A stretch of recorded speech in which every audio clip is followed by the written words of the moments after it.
वन्य जीवों की प्रचुरता और जैविकी विविधताओं के लिए मशहूर कान्हा नेशनल पार्क। प्रदेश में स्थापित नेशनल पार्कों के प्रति देशी पर्यटकों के साथ ही विदेशी पर्यटक बहुत तेजी से आकर्षित हो रहे हैं। इनमें से एक है कान्हा नेशनल पार्क। यह पार्क वन संपदा, वन्य जीवों की प्रचुरता और जैविकी विविधताओं से लबरेज है।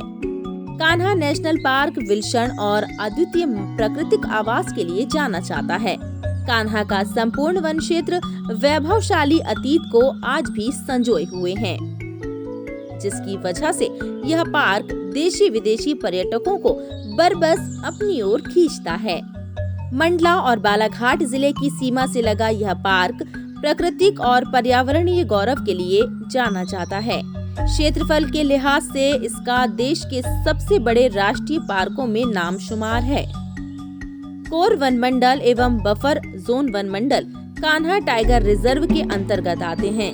इन दोनों वन मंडल का क्षेत्रफल क्रमशः 940 और 1134 वर्ग किलोमीटर है। राष्ट्रीय उद्यान में 51,743 वर्ग किलोमीटर का क्षेत्रफल क्रिटिकल टाइगर हैबिटेट के रूप में अधिसूचित है। इसके अलावा टाइगर रिजर्व के अधीन एक वन्य प्राणी अभ्यारण्य सैटेलाइट मिनी कोर फेन अभ्यारण्य है, जो 110.74 वर्ग किलोमीटर क्षेत्र में फैला हुआ है।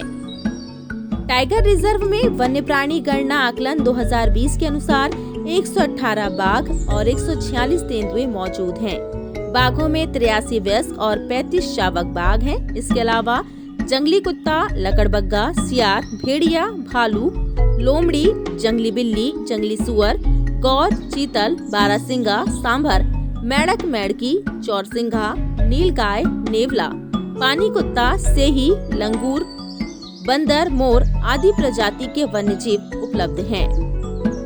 साथ ही स्तनधारियों की तकरीबन 43 प्रजाति, पक्षियों की 325, सरीसृप की 39, कीट की 500, मकड़ी की 114 और पतंगों को तितलियों की भी अनेक प्रजाति पर्यटकों को अपनी ओर खींचती हैं। और आइए जानते हैं पार्क के बेहद खास स्थल। फेन अभ्यारण्य टाइगर रिजर्व की विशेष इकाई फेन अभ्यारण्य है। वर्ष 1983 में 110 वर्ग किलोमीटर का क्षेत्र फेन अभ्यारण्य घोषित हुआ। यह क्षेत्र वन्य जीव के आवासीय स्थल के रूप में पिछले वर्षों से काफी विकसित हुआ है। इस क्षेत्र में पूर्व में 38 मवेशी गायें, भैंस रहकर वन क्षेत्र को नष्ट किया करती थीं। वर्ष 1997-98 के मध्य यहाँ से सभी शिविरों को विशेष मुहिम से हटा दिया गया। तब से यहाँ के वन काफी अच्छे हो गए हैं, जिससे यहाँ बाघ, तेंदुआ, बायसन, चीतल, सांभर, जंगली कुत्ता आदि विचरण करते दिखाई देते हैं।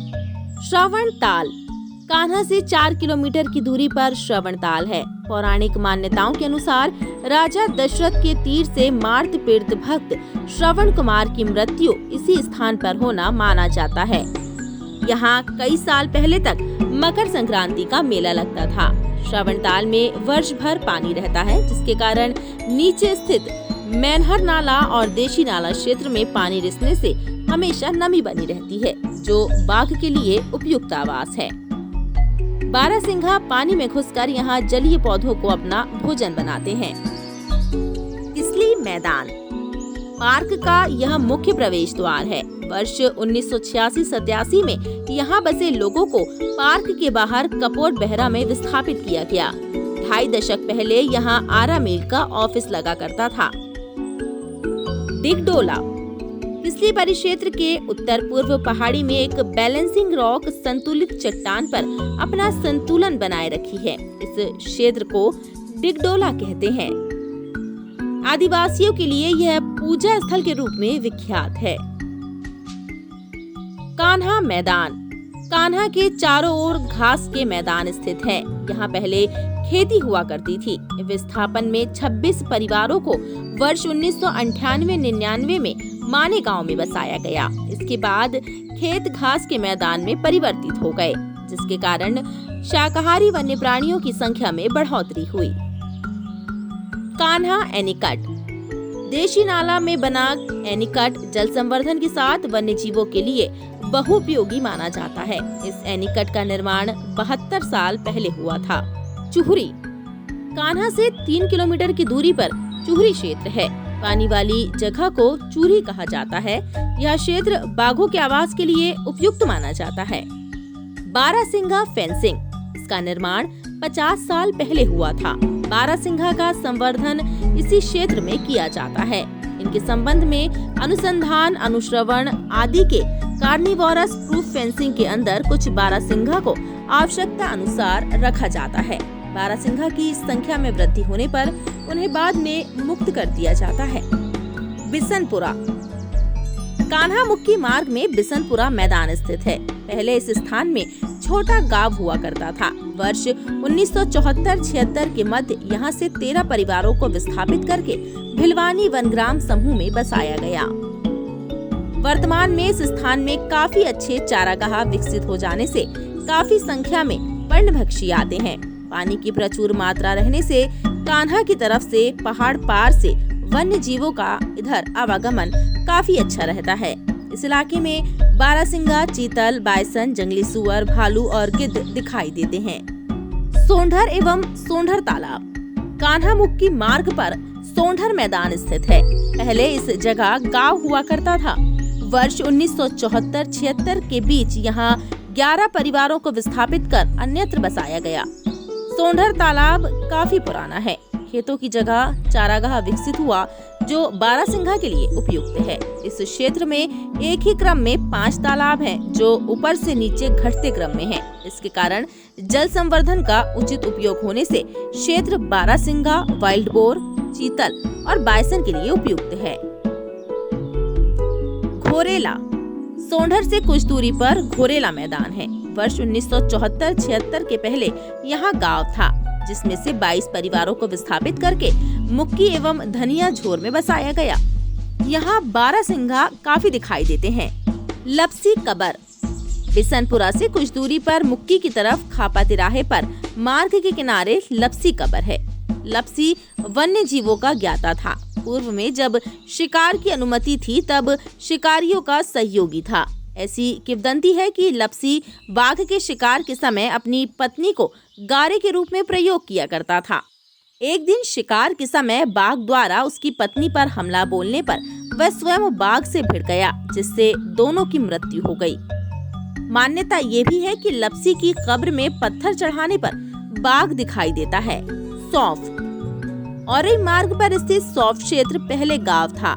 आज से 52 साल पहले इस गांव के 29 परिवारों को भानपुर खेड़ा ग्राम में विस्थापित किया गया था। वर्तमान में अच्छे खासे मैदान हैं यहाँ। यह क्षेत्र बारहसिंघा के लिए मुरीद माना जाता है। जल संवर्धन के लिए कई तालाब तथा डैम हैं। क्षेत्र में बारहसिंघा और चीतल मुख्य रूप से है। वर्ष 1993 के जुलाई माह में वन रक्षक स्वर्गीय श्री चंदनलाल वाकट शिकारियों के साथ लड़ते हुए यहीं पर शहीद हुए थे। तब से इस सर्किल का नाम चंदन सर्किल है। सौंफ क्षेत्र बारहसिंघा के लिए सर्वश्रेष्ठ आवास स्थल है। रौंदा, सौंफ से 4 किलोमीटर दूरी पर रौंदा क्षेत्र स्थित है। यह क्षेत्र भी पहले गांव हुआ करता था। वर्ष 1974-76 के मध्य यहाँ के 53 परिवारों को प्रेमनगर, विजयनगर और कारीवाह में बसाया गया। इस क्षेत्र में स्थानों पर चारागाह ही है। यह बारहसिंघा का आवास है। दरबारी पत्थर, नसेनी पत्थर, चिमटा कैंप के पीछे एक बड़े आकार का पत्थर है जो लगभग 20 मीटर चौड़ा और 35 फीट ऊंचा है। इस पत्थर को नसेनी पत्थर भी बोला जाता है।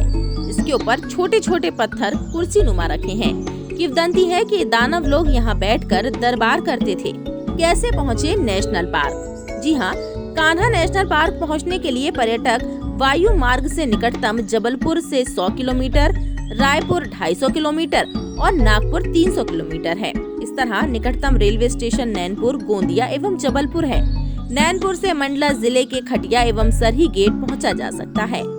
वन्य प्राणियों की सुरक्षा में 962 अमला है तैनात। केटीआर में वन्य प्राणियों की सुरक्षा के लिए सहायक वन संरक्षक, वन क्षेत्रपाल, उपवन क्षेत्रपाल, वनपाल, वन रक्षक, स्थायी कर्मी, सुरक्षा या समिति श्रमिक और भूतपूर्व सैनिक सहित 962 व्यक्ति तैनात हैं।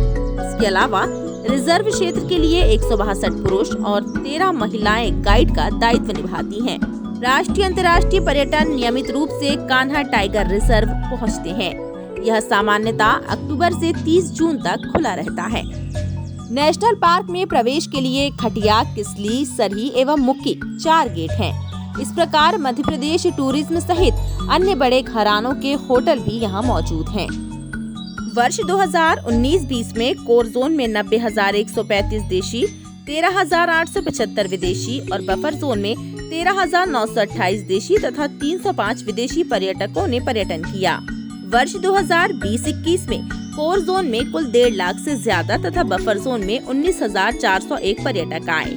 वर्ष 2019 में अंग्रेजी भाषा में सर्वश्रेष्ठ प्रकाशन श्रेणी के तहत कान्हा कॉफी टेबल बुक को भारत सरकार की ओर से पार्क प्रबंधन के लिए भारत पर्यटन पुरस्कार से सम्मानित किया गया।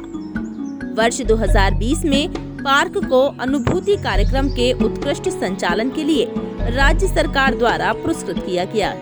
ऋषभ जैन, जनसंपर्क विभाग, मध्य प्रदेश का आलेख।